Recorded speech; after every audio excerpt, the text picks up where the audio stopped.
ඒත් සමගම එම මංකොල්ල කණ්ඩායමේ දෙදෙනෙක් මූල්ලව පිටිපසින් නිරීක්ෂණය කරමින් පැමිණෙනවා. ඒද මෙම බයික් ප්‍රදර්ශනාගාරයේ තිබෙන CCTV කැමරාවේ පටිගත වී තිබුණා.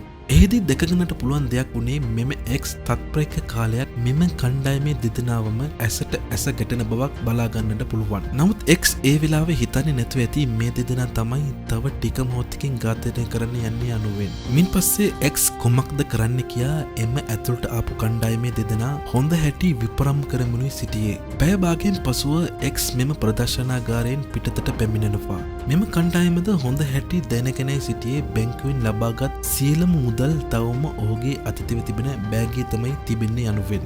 ඉන්පසු X ඔහුගේ මාමා සමග ඔහුගේ BMW කාර් රථයට ගොඩ වෙනවා. ඉන්පසු X කාර් රථය පනගන්වා යාමට පටන් ගන්නවා. ඒ මොහොතේ වේලාව හරියට 5:04යි. X ඔහුගේ කාර්ය පාකින් එකින් පිටතට ගැනීමට ඇති දොරටුව අසලට එනවත් සමග කළුපාට SUV ජීප් රථයක් පාර අවහිරන වෙනසේ නවතා තබා ගන්නවා. මොකටද මේ විදිහට පාර අවහිර කර නවත්වා තබා ගන්න යනුවෙන්